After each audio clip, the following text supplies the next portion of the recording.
നഗ്നയായി ക്ഷേത്ര വിഗ്രഹവുമെടുത്ത് ക്ഷേത്രക്കുളത്തിൽ ചാടി മരിച്ചെന്ന് പറയുന്ന ടെക്കി യുവതിയായ തേജസ്വിനി താമസിച്ചിരുന്നത് പ്രതിമാസം 1 ലക്ഷത്തോളം രൂപ വാടകയുള്ള വീട്ടിലാണ്.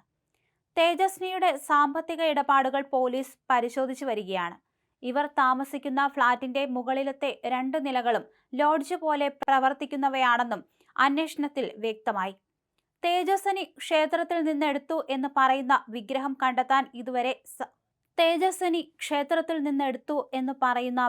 കണ്ടെത്താൻ കഴിഞ്ഞിട്ടില്ല.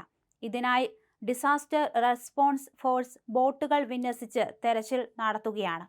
കേസിലെ നിർണായക തെളിവാണ് ഈ വിഗ്രഹം എന്നാണ് അന്വേഷണ ഉദ്യോഗസ്ഥരുടെ നിഗമനം. ഹൈദരാബാദിൽ സോഫ്റ്റ്വെയർ എഞ്ചിനീയറാണ് തേജസ്വിനി. മുങ്ങി മരിക്കുന്നതിന് തൊട്ടു മുൻപായി യുവതി നഗ്നയായി ക്ഷേത്രത്തിനകത്തേക്ക് പ്രവേശിച്ചതായും വിഗ്രഹം കയ്യിലെടുത്ത് ക്ഷേത്രക്കുളത്തിലേക്ക് പോവുകയായിരുന്നുവെന്നും അന്വേഷണത്തിൽ കണ്ടെത്തി. CCTV ദൃശ്യങ്ങളിൽ ഇതെല്ലാം വ്യക്തമാണ്. യുവതി ക്ഷേത്രത്തിന് സമീപത്തെത്തിയ ശേഷം അമ്മവാരുദേവിയുടെ വിഗ്രഹമെടുത്ത് സമീപത്തെ കുളത്തിലേക്ക് നടന്നുപോയി വെള്ളത്തിൽ ചാടുകയായിരുന്നു. വെള്ളിയാഴ്ച രാത്രി അത്താഴത്തിന് ശേഷം അമ്മയും മകളും ഉറങ്ങാൻ കിടന്നു. പുലർച്ചെ ഏകദേശം 2:30 ഉണർന്ന തേജസ്വിനി അമ്മയെ മുറിയിൽ പൂട്ടിയിട്ടാണ് പുറത്തിറങ്ങിയത്. പ്രദേശത്തുനിന്ന് ലഭിച്ച CCTV ദൃശ്യങ്ങളിൽ പിന്നീട് ഇവർ തെരുവിലേക്ക് ഇറങ്ങി നടക്കുന്നതായി കാണാം. 2:35 ഇരയായ യുവതി കയ്യിൽ ഒരു സാരിയുമായി വസ്ത്രങ്ങളില്ലാതെ കോളനിയിലൂടെ ഓടുന്നത് ദൃശ്യത്തിലുണ്ട്. തുടർന്ന് 2:45 ഇവർ അടുത്തുള്ള ഒരു ബീരപ്പ ക്ഷേത്രത്തിന് മുന്നിൽ പ്രാർത്ഥിക്കാനായി അല്പം സമയം നിൽക്കുകയും അവിടുത്തെ വിഗ്രഹത്തിൽ തൊട്ടതായും റിപ്പോർട്ടുണ്ട്. ഒടുവിൽ പുലർച്ചെ 3 മണിയോടെ ഇവർ അടുത്തുള്ള ക്ഷേത്രക്കുളത്തിലേക്ക് ഓടിച്ചെന്ന് വെള്ളത്തിലേക്ക് ചാടുകയായിരുന്നു.